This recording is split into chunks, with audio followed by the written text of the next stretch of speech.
get started. Great. Awesome. Thanks so much, Kat. Yep.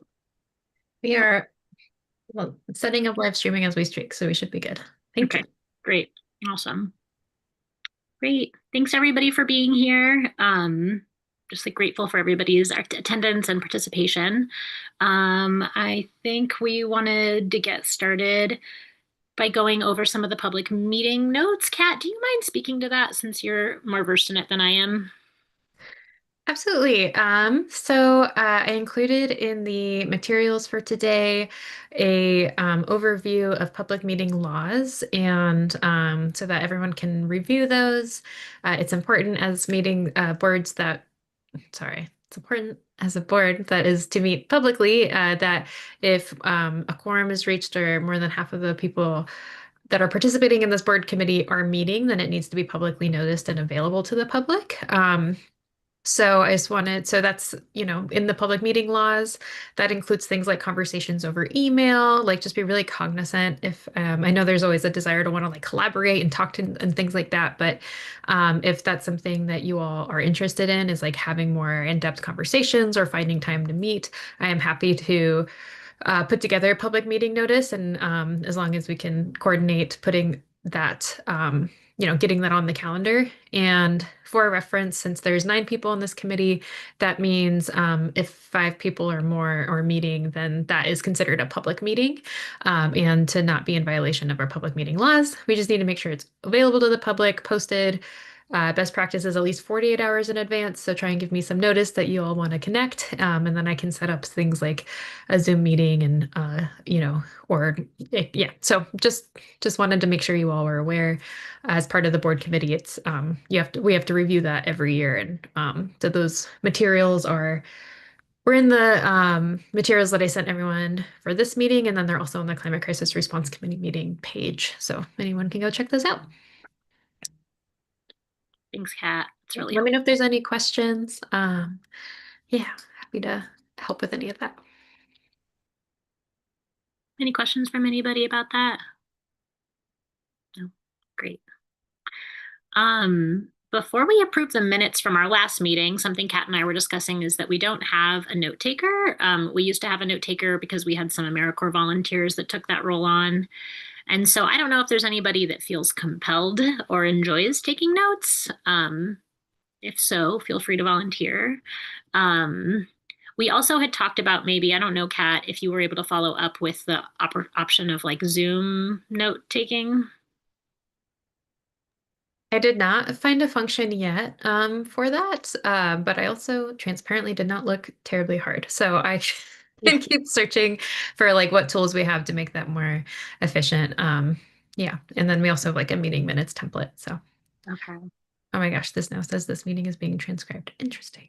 Oh, Okay, thanks, Zoom.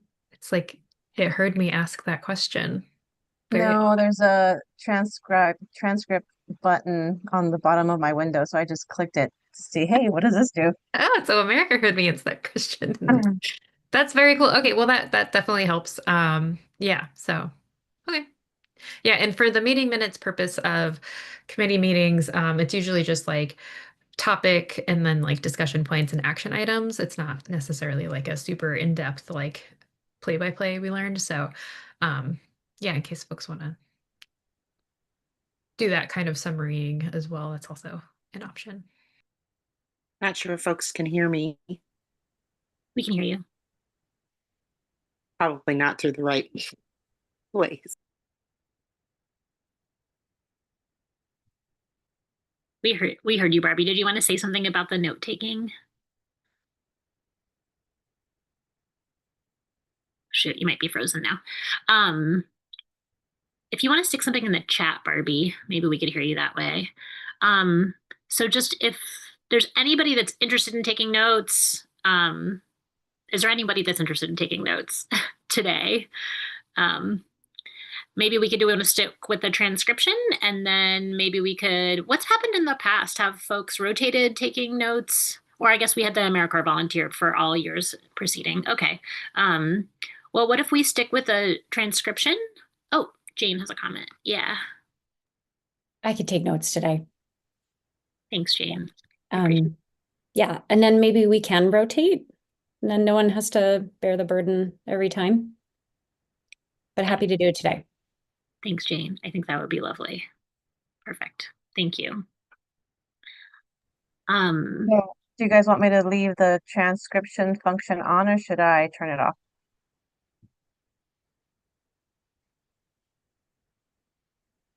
What do you think, Jane, since you're taking notes?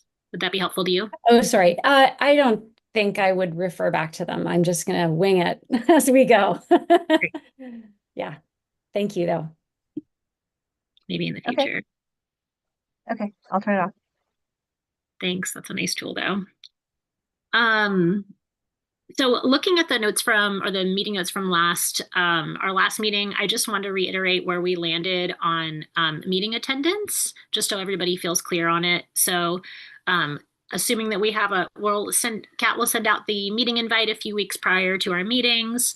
We'll get like a head count of folks that are able to make it. If you're not able to make it, let us know in advance. And if it looks like we're not going to have a quorum, then we'll just try to move our kind of quarterly meeting to our next available meeting. And we just ask that if, folks can make it to as many as possible, like 3 out of the 4 meetings is the goal. So with that, can we take a vote to adopt the meeting minutes from our last meeting? Anybody want to? Yeah, I make a motion to adopt the minutes from last meeting. Thank you.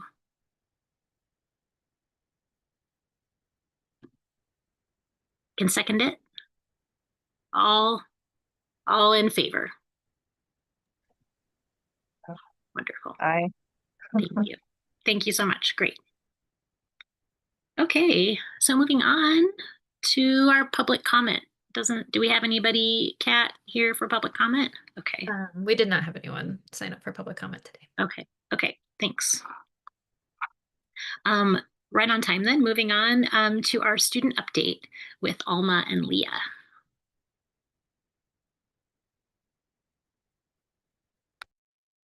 Hi, okay.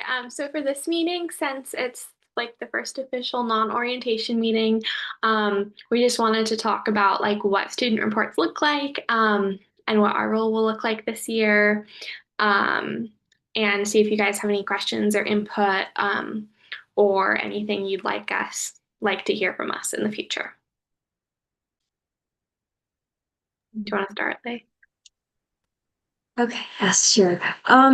So we were thinking about what our role this year is going to be, and we really want to keep the focus of this committee and the district on students and student voices when it comes to climate action.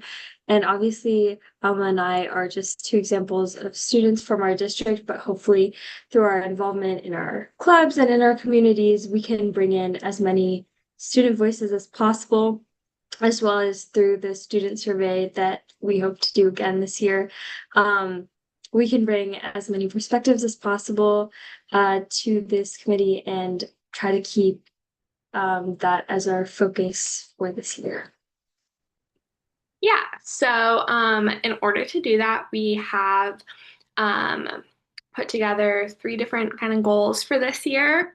So the first one is to send out that student survey again.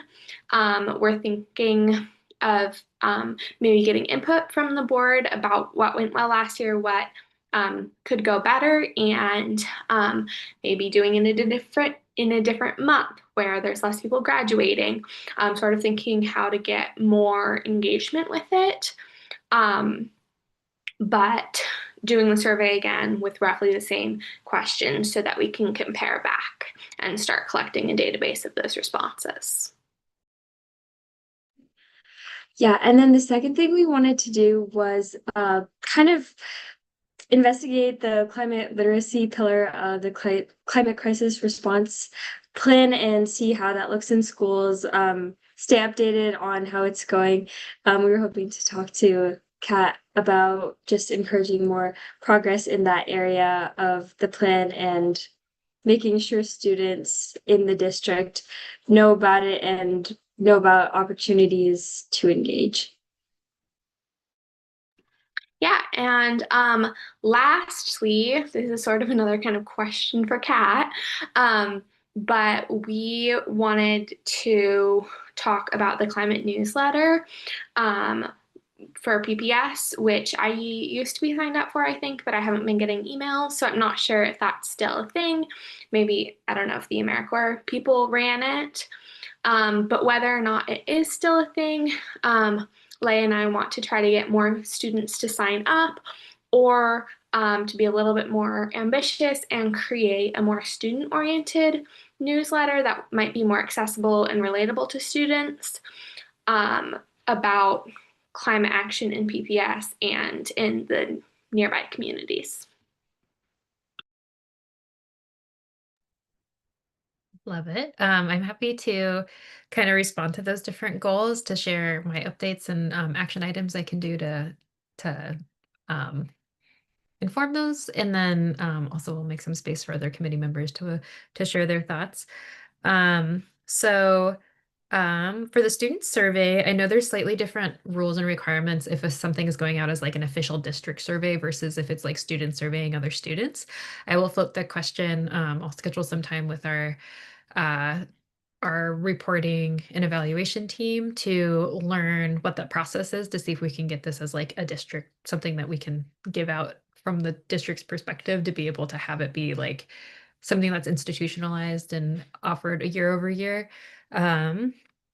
And I think it might be neat to try and do that around like April, or, kind of that Earth Month side of things, or before spring break even, to have information available for that April time, to be able to do some communication and reporting on it. So I love that. Here to be a thought partner in that for sure. I'll learn what I will do as an action item is learn what that process is, if it is distributed like as an official district survey versus as just a students to other students survey, and then the committee and the student members can talk about like what the best path forward is, if that makes sense. And hopefully that's all of those words are okay for me to say for my research and evaluation team. I'm sure it's fine. Regarding climate literacy, that's a great question, and something I'm really eager to provide some updates on. I have a couple meetings here in the next couple weeks that will help inform what our rollout plan looks like for this year. But something that we'll talk about in a bit is like special meeting topics. And so what was the area I wanted to offer as like we have those meetings that are like tentatively scheduled in between quarterly meetings, and could dedicate like a whole meeting, almost like town hall style, to sharing climate literacy updates. Because we do have new adopted curricula at PPS. And so what we're doing right now is to really look at what has been adopted in the last few years and evaluate connections to climate literacy and all that new adopted curricula. So we can see like, okay, well, where are we with all this new curricula, like actually teaching climate literacy? We've defined it in a couple different ways, like climate science and specific understanding of human systems, project and place-based learning, and then also like opportunities for place-based learning and the opportunities for project-based learning. So really excited to be able to share that, as well as some updates around the climate justice high school elective. And then of course our student projects that I think kind of go hand in hand in the climate literacy goals. So my action item for that will be to prepare a more fleshed out and up to date like kind of memo for you all about where the state of climate literacy is at right now. It's a really exciting time to be thinking about it with the new House bill that passed this last legislative session, that creates climate literacy standards. So it's like perfect timing to be talking about this. So I can share that with the committee, and would also love to just meet with our student representatives to talk about what that looks like too. So yeah, that'll be an action item I can do, is to provide an update on that after my meetings the first week of December. And then for the climate newsletter, you're still on the list. Unfortunately, the staff that was writing the newsletter did so with support of our AmeriCorps team, and that staff position was also let go, unfortunately, was in the budget reductions. And so we just haven't had the capacity to pick up that work. I love the idea of a more student-focused and student-centered newsletter.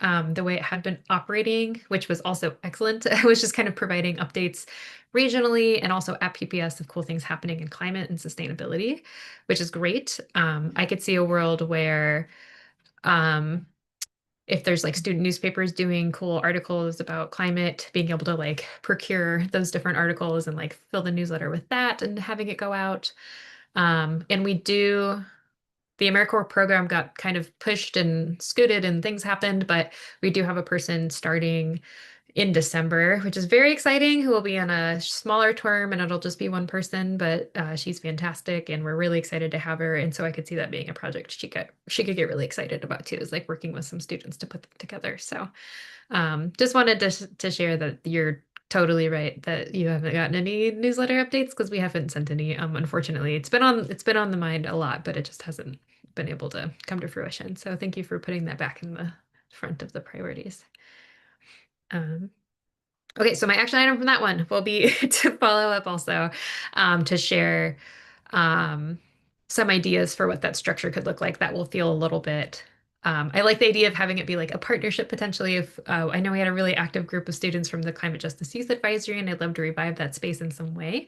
And I think that could be a really cool way to like revive that space and and engage some students in thinking about how to connect with other students. So. Yeah, thanks so much. Hey, Kat, I've got a quick question. I didn't know if you saw my hand. Just wondering when the materials for the next newsletter are due. Like, when would that next cycle look like?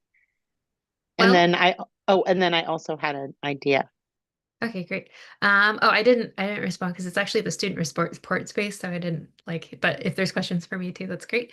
So in theory, the newsletter was going out monthly. So we just don't have it on our radar to have another one go out at this point, just given everything. But um I think having a goal of I think it is not unrealistic to have put together something to share out in January at the beginning of the spring semester.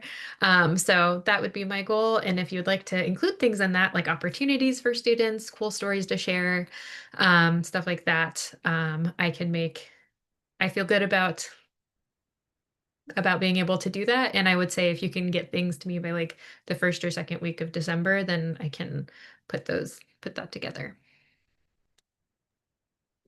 Well, the idea that I had was actually to offer for the students. Our our local CEO of the Port of Portland was named in Time Magazine's Climate 100 business leaders across the planet that are making impacts, and that included the Pope, the King of England, and Curtis Robinhold. And I thought it would be pretty cool to perhaps interview Curtis and maybe talk about the airport and the upgrades there and how they were significantly impacting in terms of climate and getting to that zero carbon goal.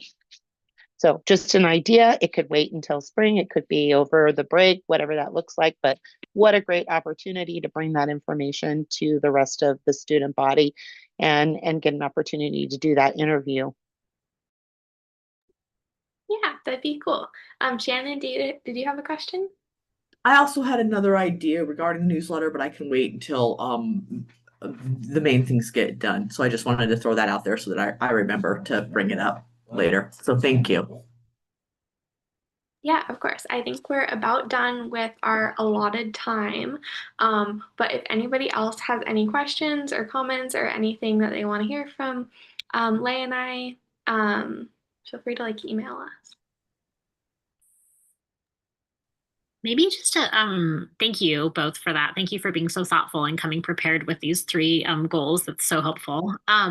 Just to make sure that we are taking action. So one of the questions you had was about meeting with the committee to discuss the survey. Is that something you'd want to take time in one of our like town hall meetings to do? Would you want to do that, like see who's interested and do a separate meeting?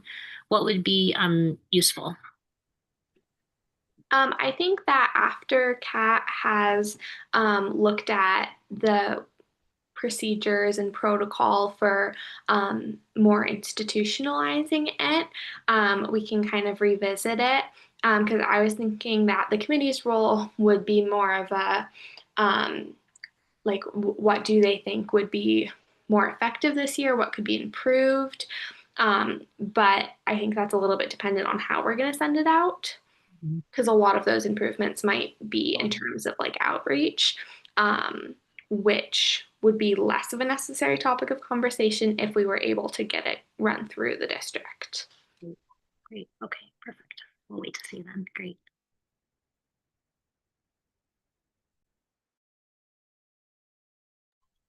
Thank you. Thank you both so much for that. And Shannon, if you want to find a way to share your thoughts about the newsletter too, just we don't want to lose any good ideas.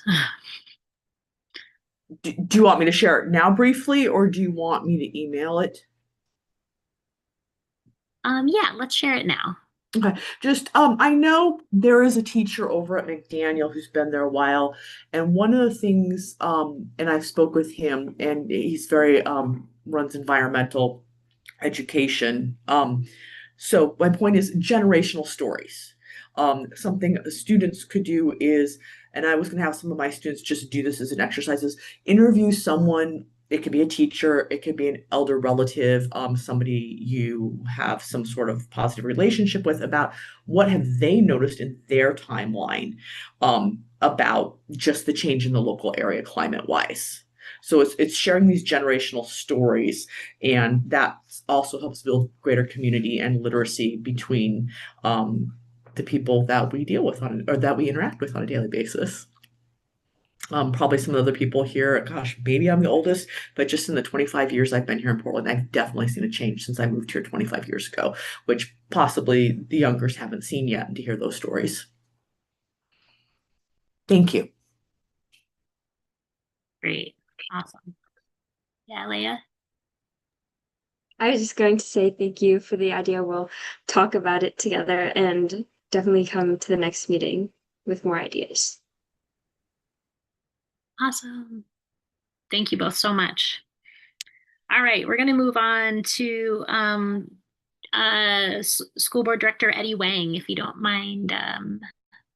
Thank you so much. First of all, I was telling Eddie that it's like, I think it's unprecedented that we've had our liaison participate in our meetings. So we just are really grateful to you for being here and showing up when you can. So I'll turn it over to you to talk about any updates that we should be aware of how things are going at the district level.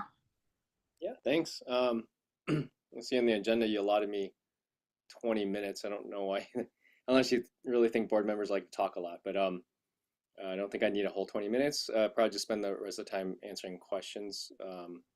There isn't, I don't really have much to report this time. I think one of the, I know, just it's always nice to share some wins. So last couple of weeks ago, we approved a grant from Metro for $580,000 to improve Llewellyn's schoolyard. It's called the Llewellyn Climate Resilient Schoolyard Project, and it kind of has a twofold project or goal. One is that Llewellyn kind of overlooks the Oaks Bottom Wildlife Refuge, and so the goal is to replace that blacktop and replace it with kind of a natural play area with native plants, trees, to kind of also that, understanding the kids are, play, who need variety to play, like for example, it helps with diverse types of play, right? Not just, I don't know, back in the 50s, they thought blacktop was a great idea for every playground. Not so much. But anyway, so it's going to remove all that. And then the second benefit is that it helps reduce the runoff that comes off of Llewellyn, that the streets in that area from flowing into the Oaks Bottom Wildlife Refuge. So natural play area for kids. It also reduces the heat. I forgot what it's called, the term, heat island or heat radiation from the blacktop, right? Help cool, as you know, Llewellyn is an old school. It doesn't have cooling. So this will help in hopefully in the summer and spring and the fall. Other than that, we have, in terms of the board stuff, as you know, a lot of the focus recently has been on seismic upgrades from our 2025 bond. And that's kind of about it.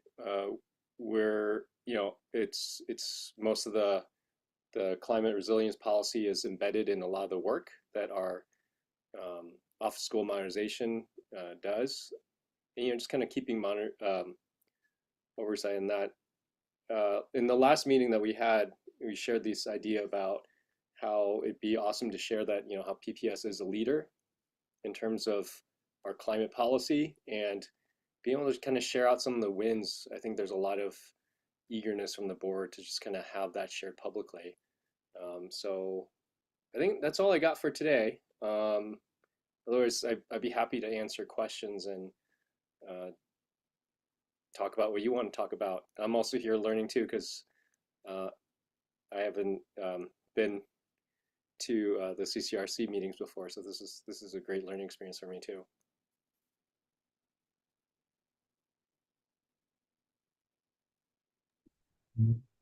Thanks. I see Yeah, there's. what you got? You want to moderate? You can go ahead. Yeah, moderate. Oh yeah, Alma, come on in. Hi. This doesn't have to happen like necessarily right now. You could also email me if you don't want to spend more time on it. But I went to Llewellyn when I was in elementary school.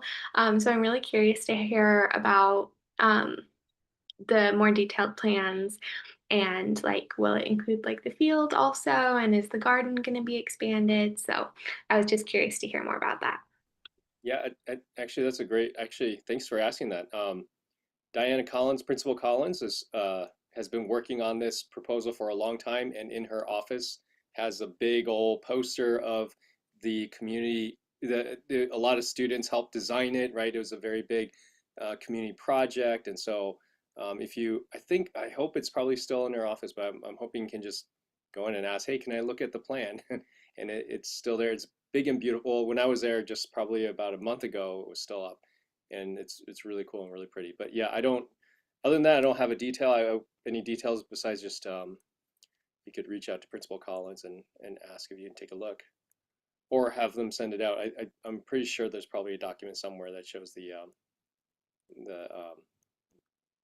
the blueprint for the renovation. It'll be, but I'm super excited as well. So whatever I find out, I can share next time as well, because I keep asking about it as well. So Yeah, thanks. Barbie. Thanks. Thank you very much. Really appreciate this. And my headphones were cutting out, so I apologize in advance if you mentioned anything about stormwater diversion. But I do know that South Llewellyn is above that Oaks Bottom, and there are concerns around PCBs and other potential toxic substances in terms of runoff. So I'm assuming there's also some stormwater diversion in that plans. So I'd love to hear about that as well. And maybe if that's like a follow-up along with Alma's question. Thanks. yeah, absolutely. When I looked at the blueprint, stormwater diversion was one of the goals, and so I don't know how or what specifically. That's all I can say is that it was listed as this is one of the pros of goals of the project. So yes, when I find out more, I'd be happy to share next time we meet. Thank you. Yeah, Jean. Hi, Director Wang. It's nice. Thanks for coming to the meeting. And I was curious if like you were saying it's nice to talk about the wins and the boards. You said something about the board being keen to hear about that. And I wondered, well, I also wanted to say thank you for keeping the climate goals in the school modernization planning and rollout, because there was kind of like a inflection point there, and we appreciate the board's commitment to this policy. And I wondered, like, just do you have any advice for us, or how can we like best work together with you and the board, and just, how to keep this on the radar of the board discussions to the extent that it needs to be, so just, yeah, generally wondering what your thoughts are on that. Yeah, I like the mantra of early and often, right? And especially in trying to keep certain things I kind of at a conscious level of what's going on. So that's part of the reason why I've been happy to join these meetings, is to figure out how I can help, how to be that liaison, as the title Yeah, so trying to figure out where in the agenda we can put things in terms of updates. I think it'd be great. Again, I'm just kind of thinking out loud. A good process would be something where we have kind of regular, not just updates, but also requests. Like, for example, in your work and whatever happens through discovery or when you're doing your oversight work, there are issues that are coming up. We should have regular check-ins so that it becomes expected, right? Instead of coming out of the blue. So I think having something, my guess is something quarterly would be great if we could have just kind of like quarterly 15-minute update at board meetings throughout the year, and also keeping check on, because most board members are pretty keen and pretty the climate policy is a priority, and a lot of the board is also kind of in the dark about really what's actually what's happening throughout the district. And so just kind of having updates and also recommendations, I think, just again, like early and often, I think is the best practice. If we can, that's my suggestion, is to try to figure out how we can do something quarterly. And it doesn't have to be big, right? It's more just about getting the habit of like, hey, we are hearing from our CCRC this many times a year, and becomes normalized. And that's probably in terms of what I think would be the best in terms of keeping the work effective. I don't know if I answered entirely your question, but hopefully I got to the brunt of it. No, totally. That was exactly what I was curious about. Thank you. Yeah, welcome. America? Yeah, I think the update was pretty awesome. It'd be great to have you again and give more updates. And I want to know, like, if there's maybe a link that can go out. Pretty sure there was some kind of like press release or something about all the data that you just gave us. So if we can get a hold of that, that'd be great. Yeah, absolutely. If I find it, I'll just email Kat or Alyssa and have either of you just send it to the rest. Yeah, absolutely. Thank you. Thanks. Murtaza?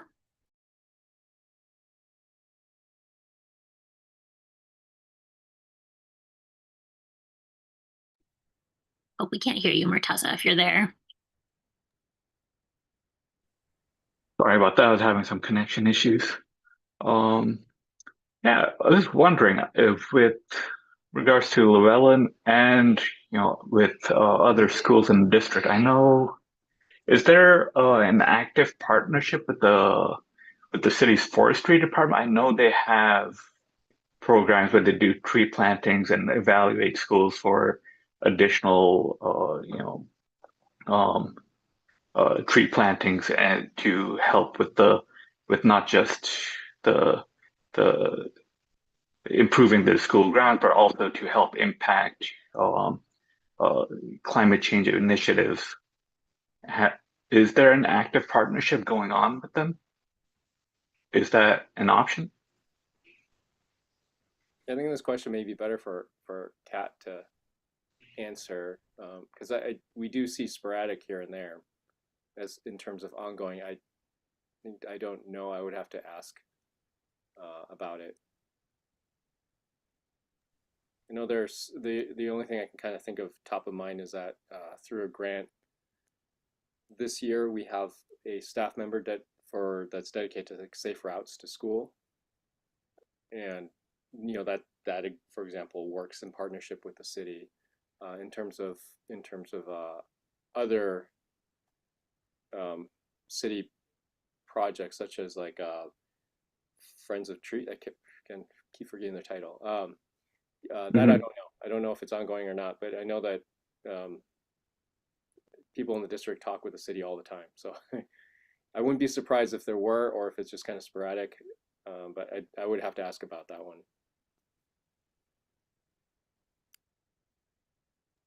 I can share that there's a couple intentional partnerships that happen where there's like a a park right next to a PPS property where the park oftentimes, like the Parks Department will manage that space, or the PPS will be able to use a community garden or park space that's right next to the property.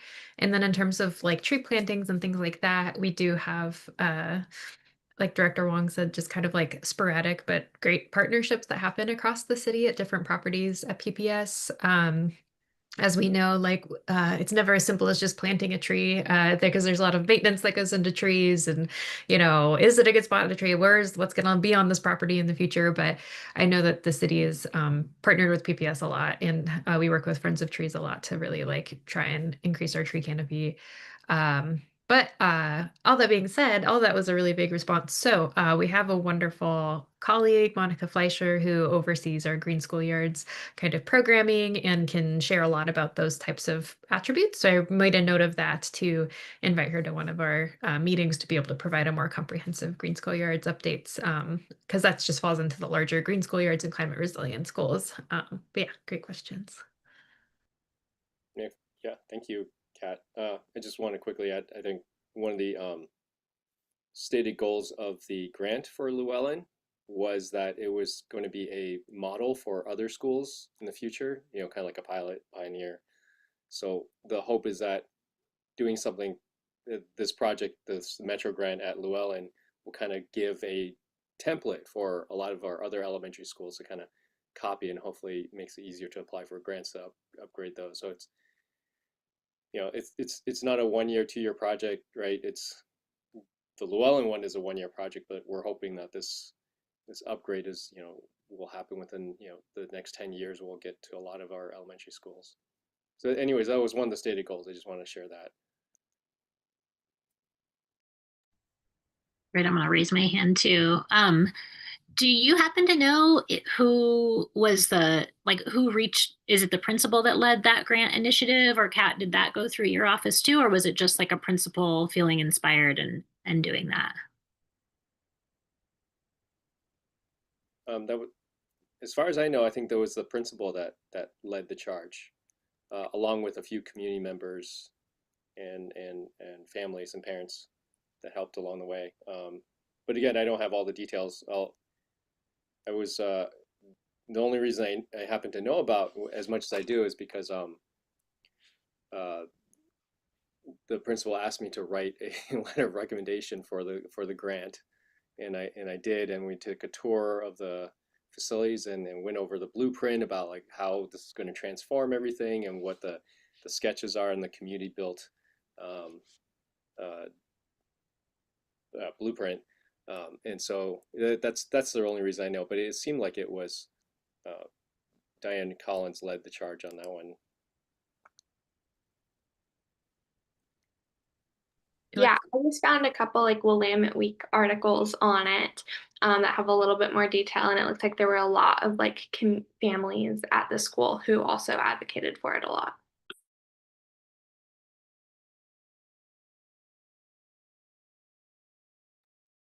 Just thinking how interesting it would be to monitor the heat island effects of the school before and after. I'm curious what kind of evaluation component they're going to have for it, because I feel like that would be great for selling it to other schools too for some of the challenges we face. But that's exciting. Thanks for bringing that to our attention. Did anybody else have a question? Nope. Okay, thank you so much. That's so helpful to have you here. We really appreciate it. Yeah, you're welcome.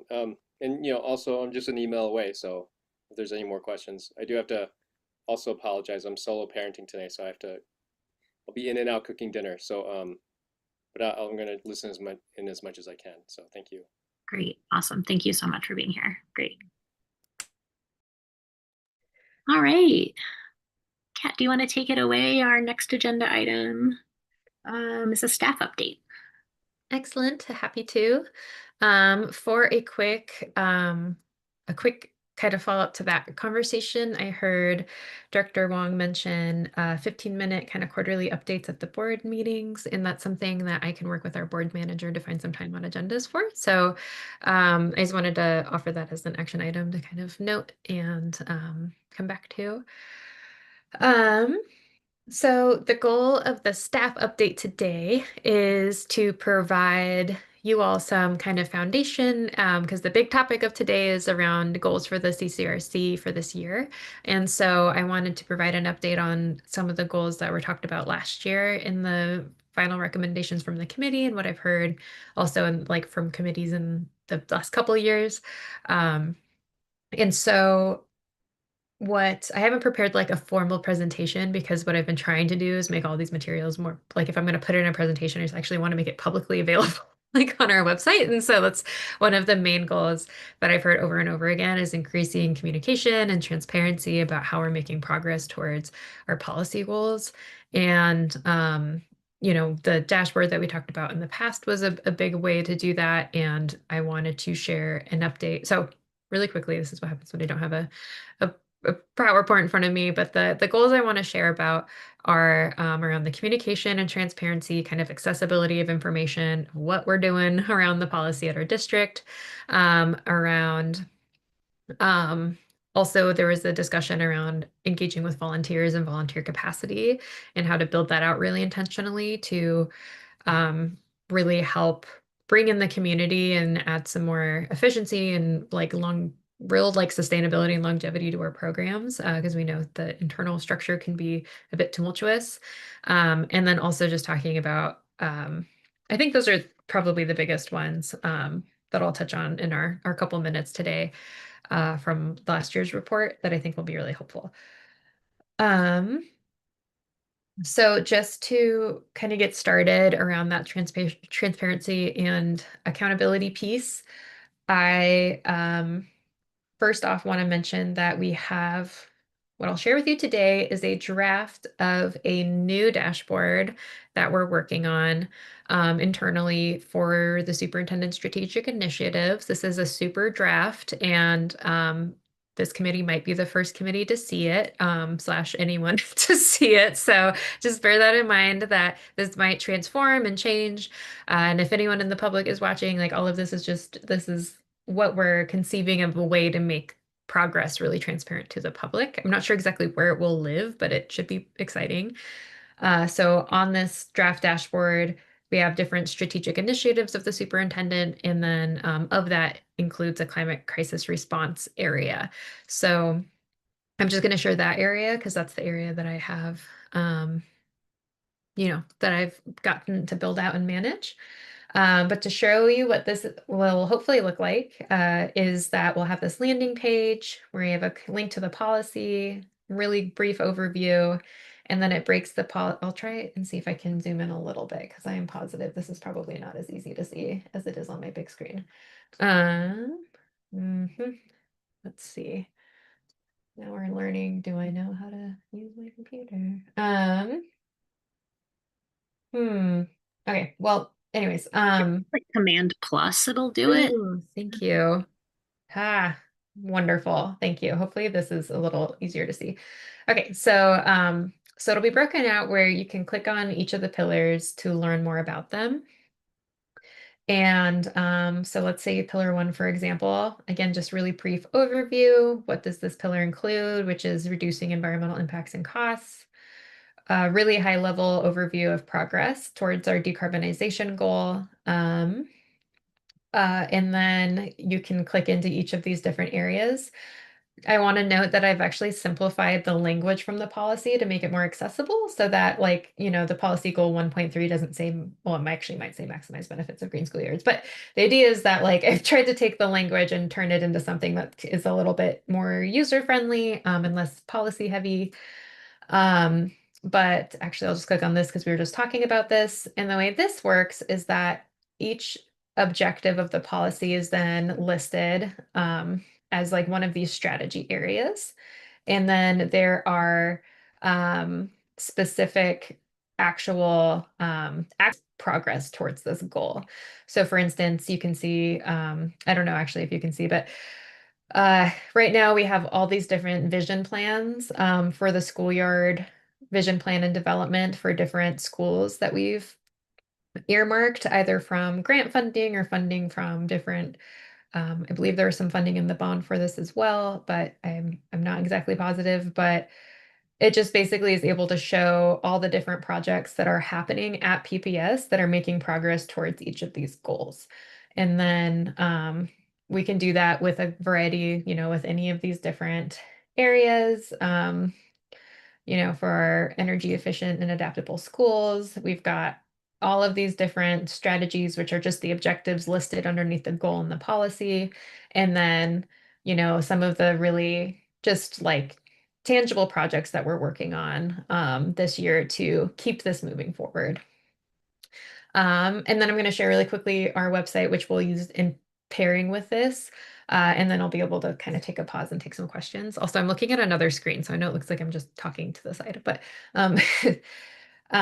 so if I'm sharing my screen correctly, you should now see our climate justice and sustainability website. Excellent, love it.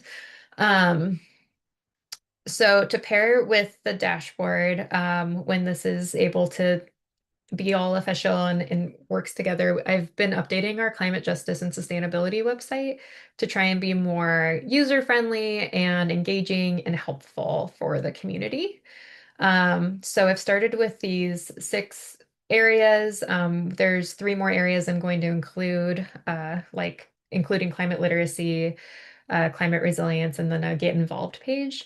But wanted to offer, now it's really easy to get to any of your committee resources. This is great for the public to know as well. So you can get to the committee, and then our meeting materials has all the great stuff we talk about at each meeting. People can also go find the live recordings, things like that, and then all the previous materials as well, in case anyone is interested. So that's a great resource in case you missed something or just really curious to dive into what work has been going on. That has every single documented piece of information that we have shared from these committee meetings on it. It's also an overview of the policy. We've got our student projects page. And this is all, the goal of this, again, is to just provide more visibility and transparency to the work happening and make it easier to get involved, especially as a community member. I wanted to take a quick moment to highlight the student projects page because we have our updated metrics from last year. So we know that officially the number is that our students spent over $157,000 last year on their projects, which I think is pretty great. Engaged over 4,300 students, and we got participation at 36 of the 38 eligible schools, which again is pretty great for a first year, in my opinion. And we've also created this showcase document where you can actually go and see the overview of how the funding was spent. And then it has actually a list of all of the projects. Sorry, there's a lot of projects. All of the projects at each of the schools. And so there's a overview. There's a picture, some project impact statements, and a brief description of each of the projects that took place last year as part of the Portland Clean Energy Fund student-led climate initiatives. So I wanted to share this as an example of what we're doing to really focus on increasing that transparency and accessibility for learning about what is going on in our district around climate.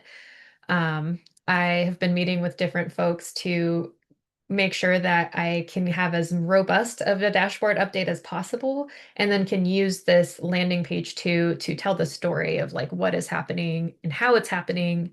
And then also wanted to mention, this is something we need to build out in a much more accessible way, but in case anyone is ever interested, we have held with the benefit of the Portland, the PGE climate literacy funding, we've held a variety of different professional development days for teachers about how to teach and learn with a climate justice lens, and created this accessible resource now that just has like a lot of different resources that are available to any of our teachers or anyone anywhere, because this is a public page that has activities and community partners people can work with, tools, things like that. So just wanted to offer this as well for anyone who is, part of my goals for this year is to clean up this page and make it a lot more accessible and like user friendly than just like a series of links. But if anyone's really interested in that kind of climate literacy and climate curricula process, that's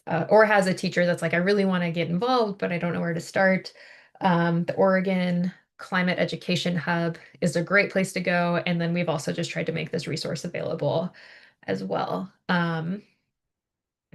So that's this part of it, the communication transparency piece of it. So I'm going to stop sharing, and then I see Shannon's hand up. So hi, Shannon.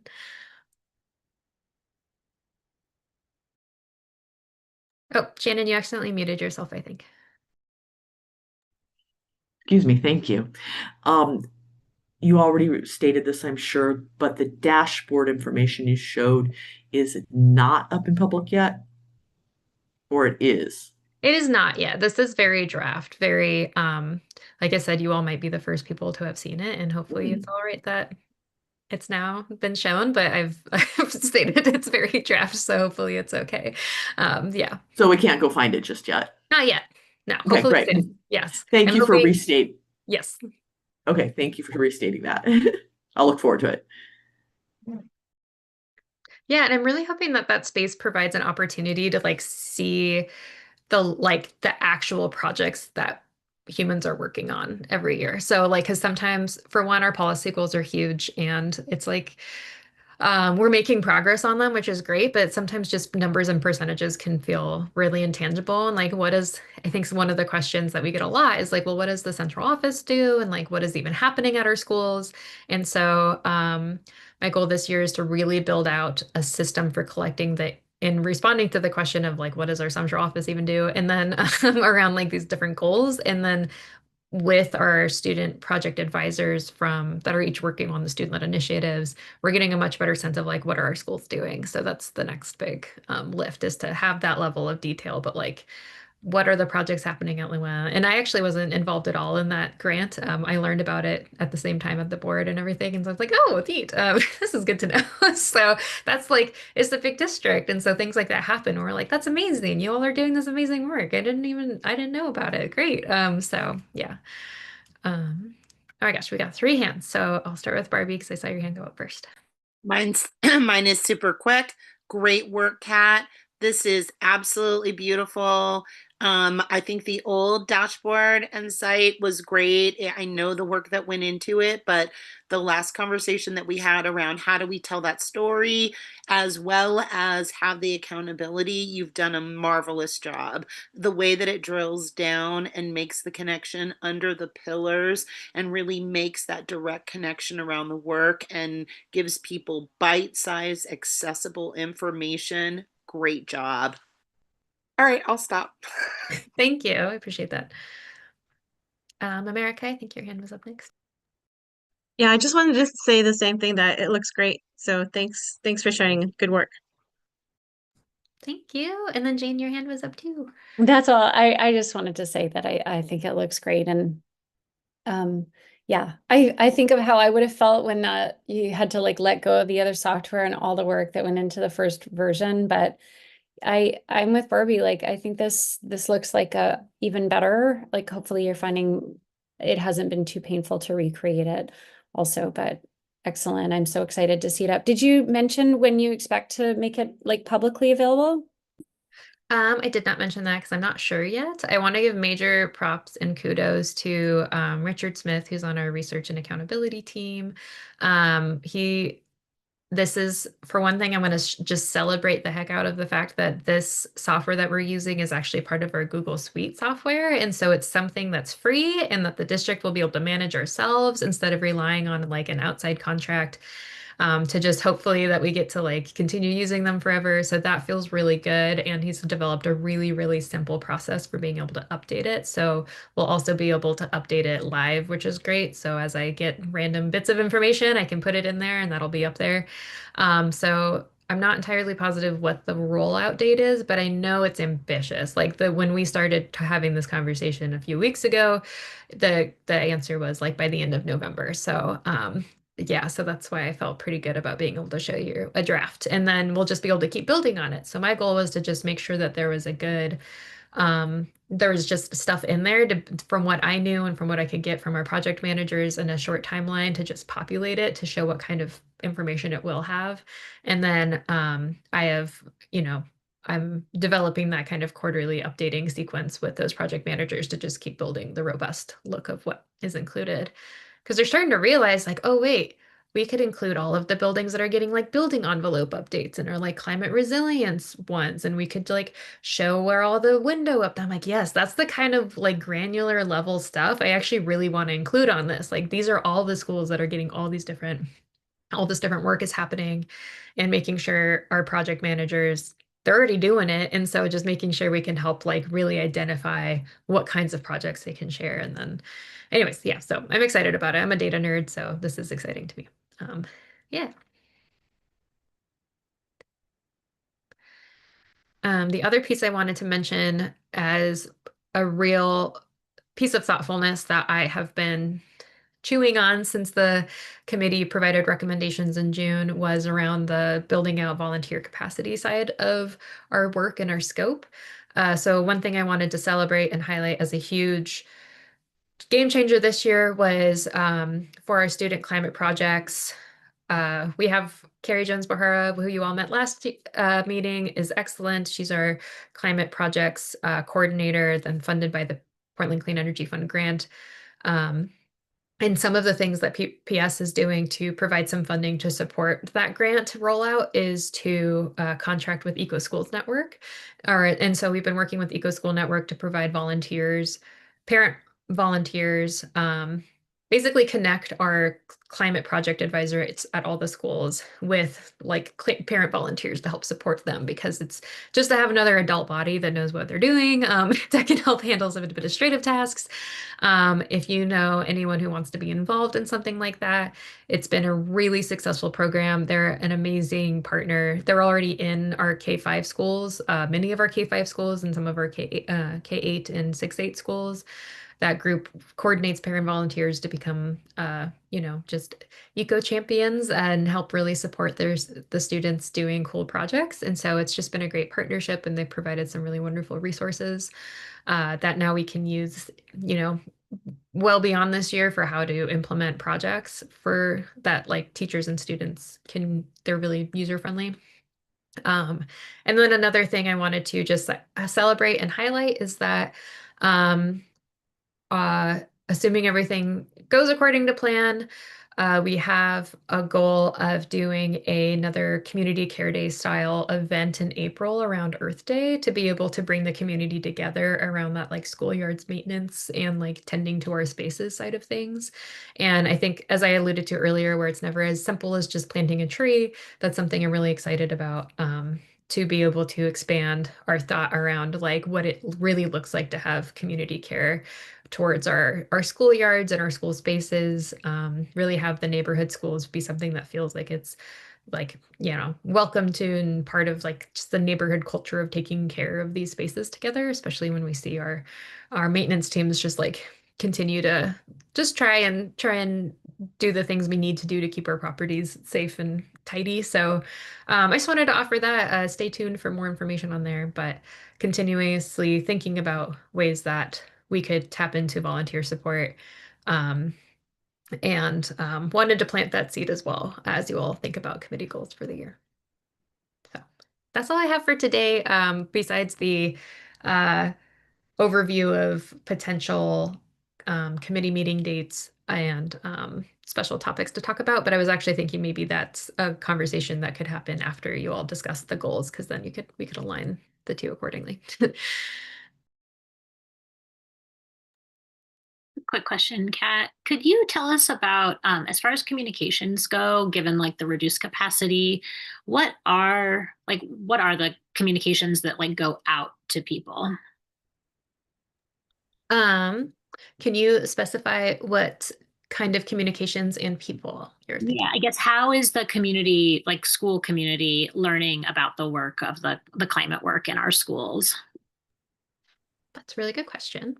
So one of the avenues that we have as staff is to put updates in our admin portal. And so that goes out to building admin. That's been really helpful for our student climate projects. And I'm actually working with our environmental health and safety team to put together admin portal updates around air quality and like, how to use your air purifier and like how to strategically get the best air possible in your windows and stuff like that. Anyways, so that's one avenue that we've been able to institutionalize with the student climate projects, and that's something I really want to better institutionalize with other climate areas because you can send things through that to then share out to their community. Um, there's also, PPS has our social media accounts and our parent.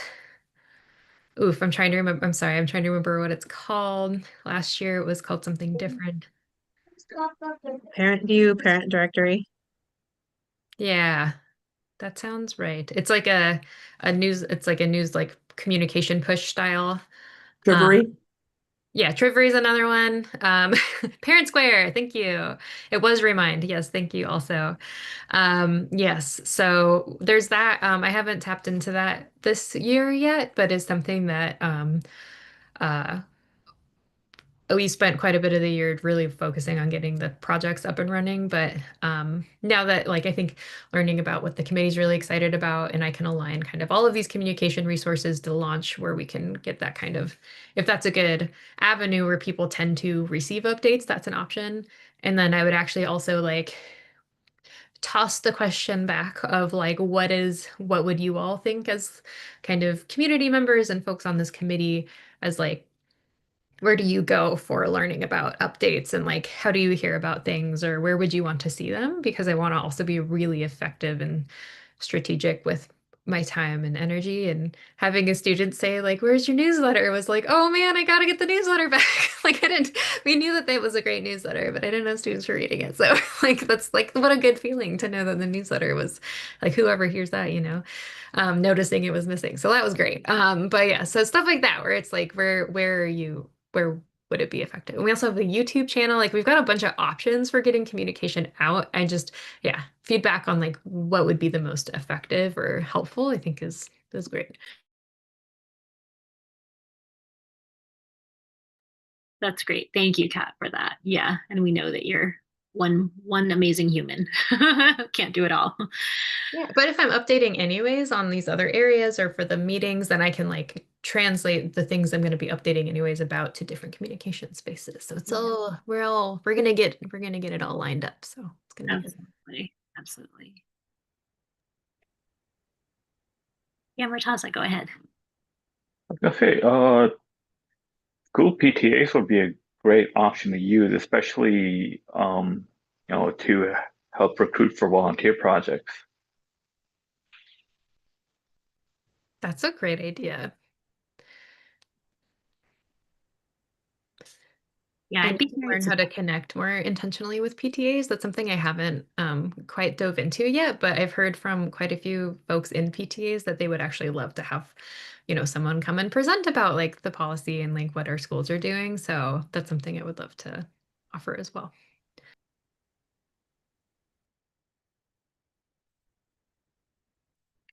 Yeah, Leah, go ahead. Hello. I feel that we are in like attention crazy, like we're pinged all over the place. And so what I do, and this is just me speaking for myself as a parent with two kids at different schools, is I very much pay attention to the principal newsletters coming out. And so for me, I think developing relationships with the leadership of the schools and giving them updates and saying, by the way, can you mention this in your weekly newsletter?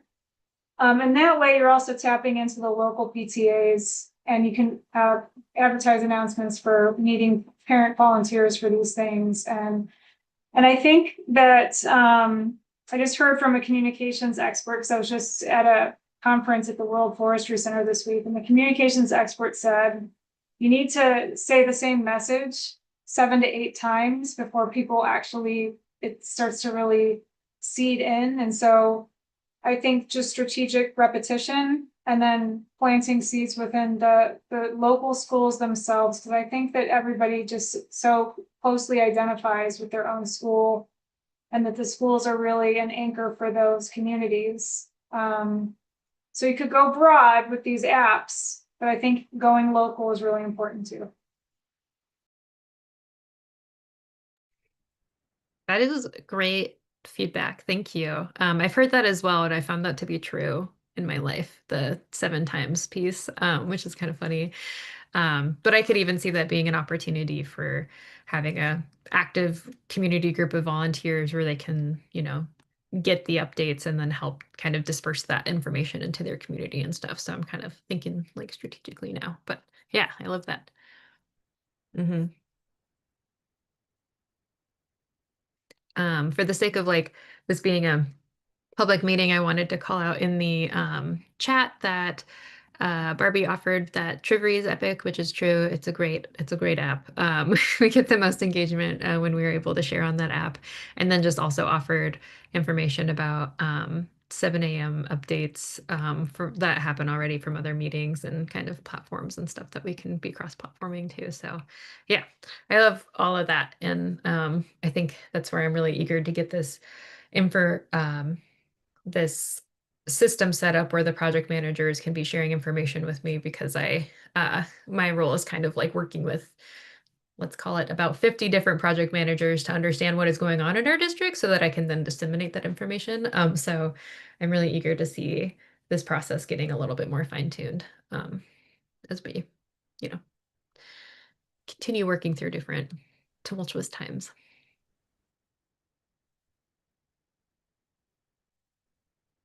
Thanks, Kat. Does anybody have any other questions for Kat before we move on for the sake of time? Great. Awesome. I'm just like taking notes, realizing that I think like communications is maybe going to be one of our goals, given the interest. So we wanted to spend the rest of our meeting time, which is about 21 minutes, to talk to like kind of hone in on the goals for our committee for the rest of this year. And in order to move forward, we thought it would be helpful to look at the recommendations that we made to the board in our last annual report, just so we can make sure we're taking those recommendations and moving forward with them. I'm wondering if it makes sense, Kat, for me to share my screen so that I have them kind of like on a Google Doc. Yeah, that sounds good. I'll keep an eye out for the chat too if that's helpful. Because I know it can be hard to look at the chat and share at the same time. Yeah. Can I just do that on my own? Because I'm a presenter. Thanks. Oh no. Permission granted. Great. So Barbie and Alma were able to present at the meeting. So if either of them, if you guys want to jump in and maybe help give some context to these, or if anybody wants to run us through, but we have 5 different goals that we highlighted.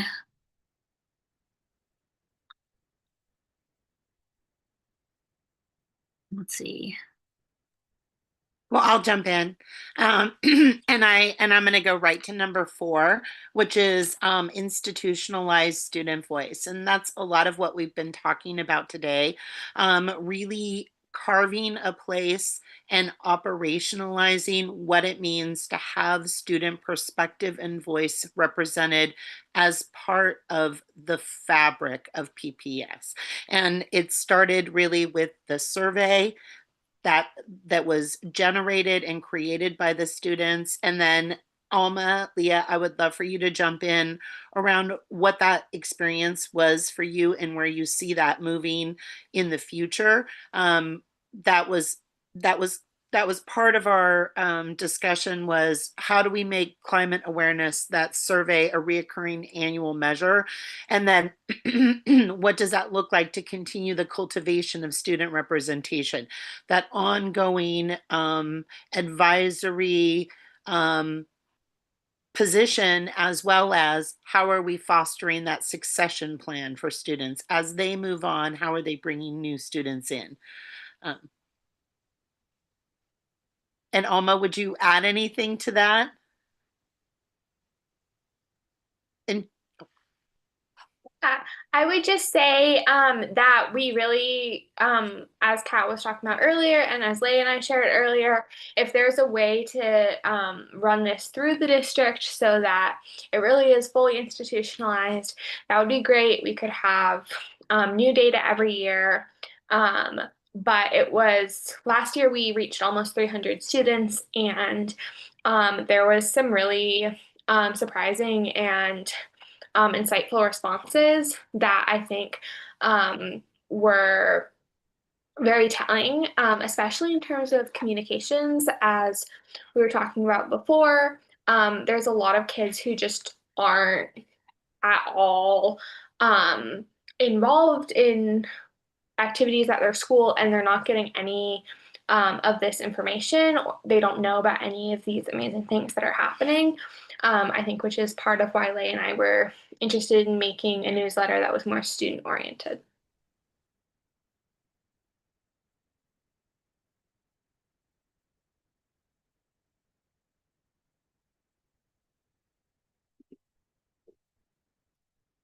That's great. Thank you for that. Yeah, I think like that student voice piece, I'm excited that we have so much excitement and momentum around it. Just to speak to the other recommendations, I think we, by having our school board liaison participate, I think we'll hopefully have more alignment with the PPS priority goals. And I really appreciated the opportunity to have more FaceTime with the board in those 15-minute updates. So hopefully we'll be able to continue to align our priorities. That was our first piece. The second recommendation around these engagement tools, and Kat sharing the kind of updated dashboard, which will come out soon, I think will allow us to continue to share. The third piece was around preventing the erosion of climate action gains, and something that we, haven't really talked about at this meeting was just the like budgetary climate that we're in, and recognizing that this year, PPS is slated for another round of budget cuts. And so being hopefully proactive and being thoughtful about how do we ensure that the gains that the district has already made aren't eroded. I think that would be a worthwhile thing for us to keep top of mind. And then the last recommendation that we made was around the volunteer program, and trying to just really beef up that capacity, recognizing that there's, folks at the district that used to do this work that are no longer funded anymore. So does anybody have any questions about the recommendations? It's hard for me to see everybody, so feel free to just speak up if you have a question.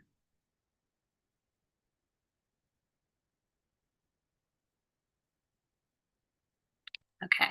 I wanted to offer around the alignment piece, if it's helpful.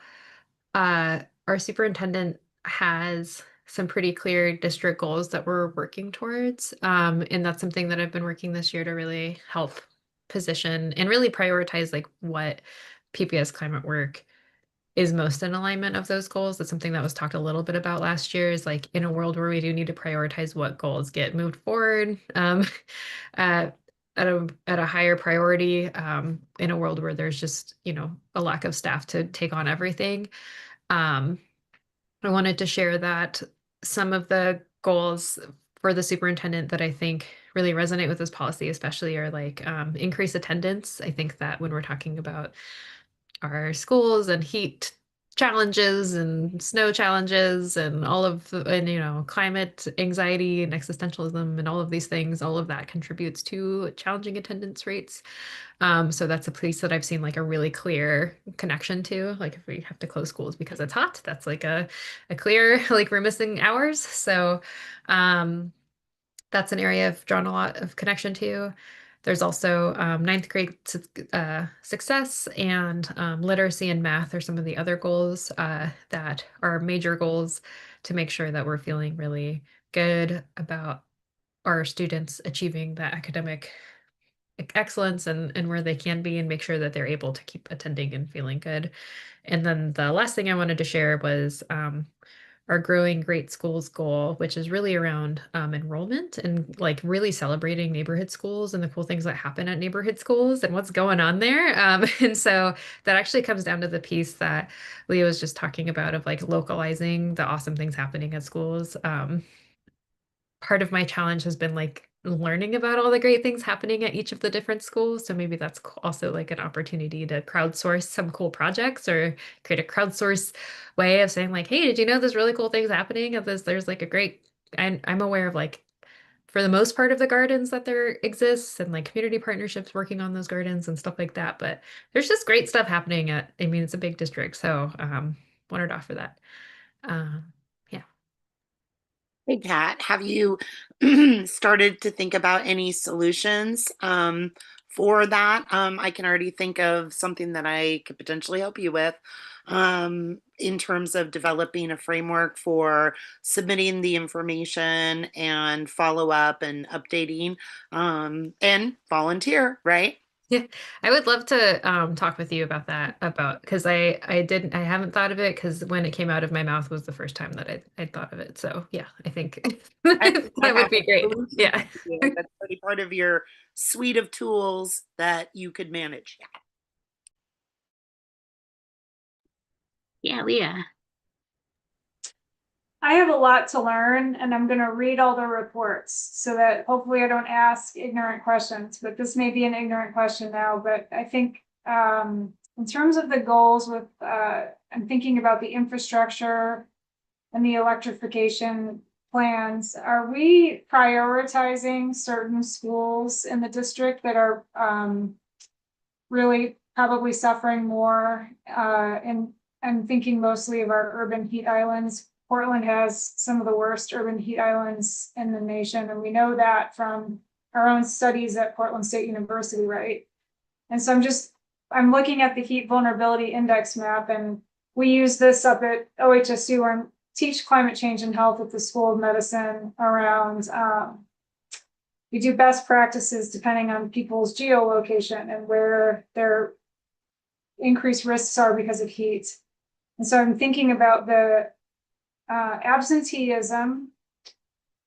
And part of that is that we have a pretty outrageous homeless population, including children. I think Oregon's ranks #1 for the most homeless kids in the nation right now, which is pretty nuts. And I think that reflects some of the Portland public school absenteeism issues. But if we're imagining this project the way I do, which is creating community lighthouses within our schools, that we would be focusing our efforts probably primarily, especially if there's budget cuts, on the areas that are most horrifically impacted by heat and climate change effects. And so that was just, I'm making statements, but I'm also asking this question, like where are we prioritizing with the limited resources we may find that we have?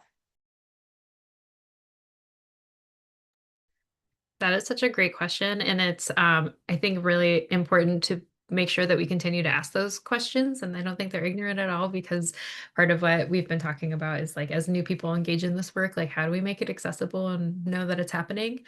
I wanted to share a couple different things that are in progress. So our decarbonization roadmap tool, which we shared at a committee meeting in the spring. So I can share out that video with folks because they did a really great overview of what it is. And then hopefully we'll be able to put it on our website in a public space soon. But that roadmap creates a pathway to decarbonization through looking at health, vulnerability indexes, equity scoring, and uh, obviously like impact to emissions. But it helps prioritize like what schools to invest those types of improvements in a way that's like going to help the most with like their health and equity scores. So it's a really cool tool, and we're excited to see it moving forward.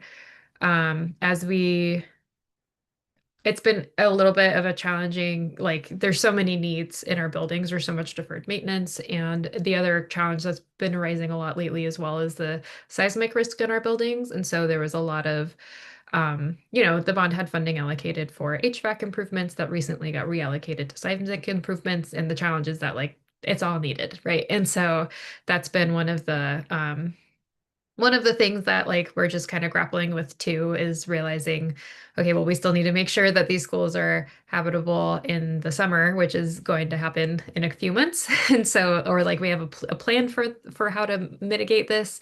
And so that's Thought Partnership. I think we're all very interested in. And one of my goals is to have kind of a regional committee of folks willing to have the hard conversations around like how do we creatively approach this problem that's incredibly complex, which is heat in our schools and also cold in our schools, but mostly heat in our schools. So that's me yes anding that and saying we have some resources that show how it's being prioritized in different schools, but also and there's some funding allocated to this. The Portland Clean Energy Fund has some funding that was allocated to thermal comfort, which we're still working on rolling out. And then also just a whole bunch of opportunity for growth, which is what we call when we need more work to be done. So I'll share links to those resources. And there was another piece that you mentioned, and I'm blanking on it. So I'll come back to it though. Pat, do you know? Absenteeism. Sorry, I was just tying it into the absenteeism, which I think, and why I focus. Sorry, Barbie. I'm just gonna really quickly tie this up. The improving the school atmosphere and comfort in certain areas of Portland may help people to feel like these are safe places to have their kids be, especially during extreme weather events, and would be more likely to invest in and have their kids be at school versus the kind of the opposite right now, which is it's too hot, I don't want them to be there. It's safe. Thank you for sharing that, because that actually sparked the goal, which is for our schools to be the place of like stability for our students that have the least stable lives. That's like the very simple way I've been trying to like offer why climate resilience and these things are so important is like our students that have the most tumultuous home lives need their schools to be a place of stability. And when we have to close because of heat and smoke or power outages or whatever, that adds even more tumult to their lives, and they don't need that. I also wanted to offer that we are in a situation of a declining enrollment. And so I know that conversation will be really ramping up and continuing. I will share more about when I know they're doing a big community engagement push as a part of understanding the needs at different schools. That's a really hard conversation too. But I think one of the things that can be at the forefront of that conversation is talking about like, okay, our schools and our communities that have the most need and don't have other places to go in the event of an extreme climate event could be looked at as important buildings to preserve and to invest in and things like that when we're talking about like right sizing schools. That is so far like I'm aware of the conversation happening, but I know no more than that. And so I just wanted to offer that I will let folks know as they continue to like roll out that community conversation, because they think it's a good opportunity to kind of participate and let folks know to kind of learn more, because that'll also impact one of the big questions right now around like, do we do an HVAC upgrade at a school is like, well, is this school in a community that might need to have some fountain lanes changed or whatever? So just wanted to offer that as like another complexity, but all things that are good problems to be talking about.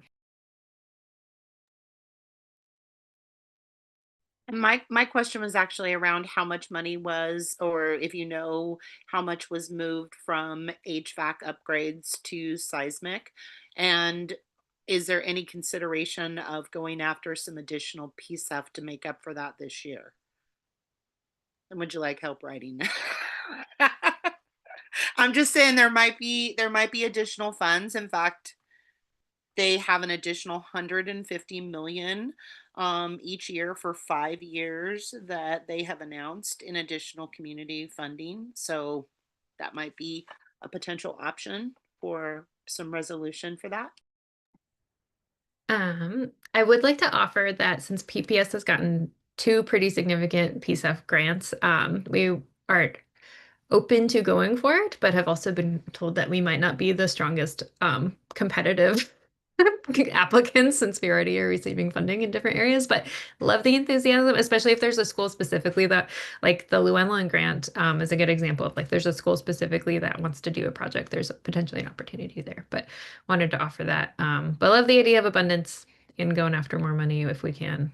Well, and I also wonder if it's from a different perspective. For example, I know that there is a great need in training small business and contractors, and we heard that from Portland Public Schools.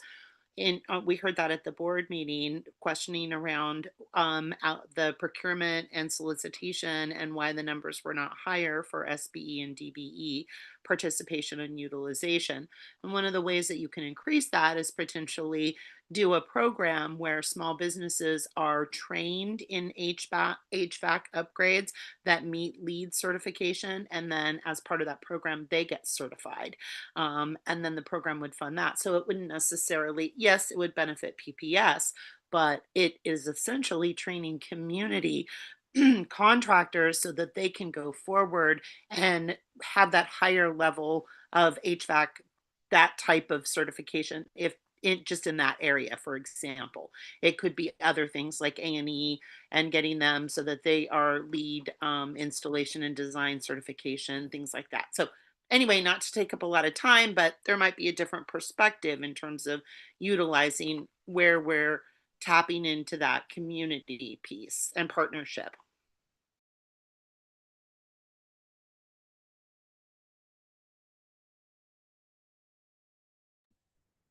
Awesome idea. Shannon, do you want to speak up? Yes, Barbie, that I really appreciate your insight there, and maybe you and I can connect a little bit because my questions on that are from a teacher's perspective. First of all, my understanding is with the PSEF grants for the schools, it has to be student driven. And second of all, so it has to be a student idea and student driven. I do know in working with this with my own students, the biggest rejection of the projects are ones that do installations and building changes. And the last point, and of course, I'm not an expert on any of this, is that there is a CTE program that is aimed at preparing students for fields like what you're saying in clean energy. So that might be something to pursue, even though unfortunately CTE funding is one of the things on the chopping block. So those are just some points out there from my experience that might be interesting to talk about. Again, I'm not a full expert on these things. This is just from having to navigate some of these things. But the last thing was, is there an email list of everybody? Because I would like to have that because I can't seem to find one, which could be my. And Shannon, I just wanted to respond to that just to make a little clarification. You are exactly right. The PSEF funding that is part of the student-led initiative that's already established in the schools, like you are familiar with, wasn't what I was referring to. I was referring to the larger, like 20 million to do the they've released they've released a whole large pot, and I just recently had some meetings because I'm working on other things with other groups. And that's why I'm always thinking about how can we tap into this for PPS, how can we utilize where are those intersections in terms of the conversations that are occurring in the community. And there is just, and I love that you brought up the CTE because that's what I do is workforce development. And there is a huge need to support that transition from high school to pre-apprentice to apprentice for those individuals that are interested in that, as well as tracking for STEM. And so, but where are those interactions? So I love that because I would love to do more with the student led, but I agree it has to be student led.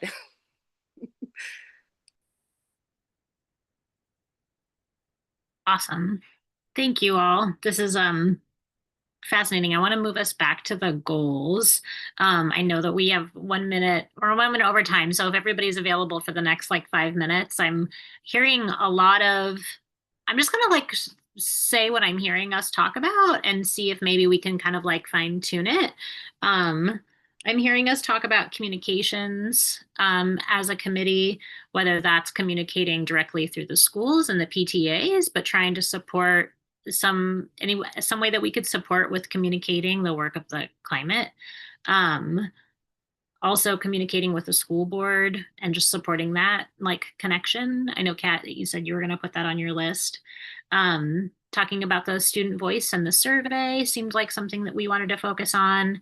And then I guess like keep writing the word capacity down and how we can support this work by increasing capacity in some way, whether that's as a thought partnership or talking about, yeah, all these like brilliant ideas that people have thrown out as like little connections.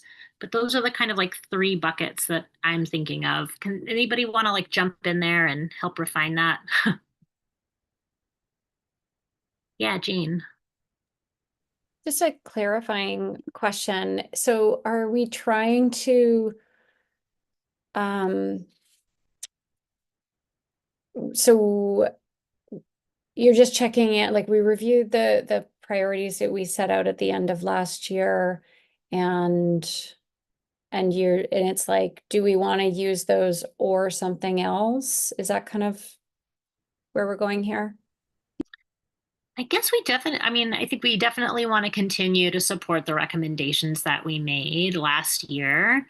And then I just think if there's anything additional moving forward that we think we want to focus on, given the folks that are on the committee this year, and the like different like backgrounds that folks have and passion and interests. That's how the way I was thinking about it. I wanted to offer for some clarification, the recommendations were for what PPS should be doing to like make progress on the goals. And I think maybe something that Alyssa and I talked about that wasn't necessarily explicitly stated was the idea of like the committee having goals that you all might want to work on this year and like kind of make progress towards, or have little sub working groups that I can help support build out, or just things like that to just help people feel engaged and have something they can work on to also be moving stuff forward. Yeah, thanks for that, Kat. Does that answer your question, Jane?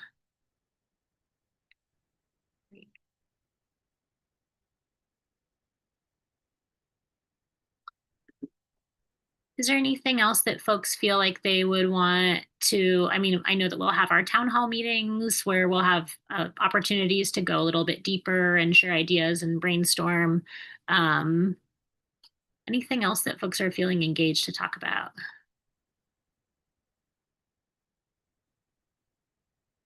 Yeah.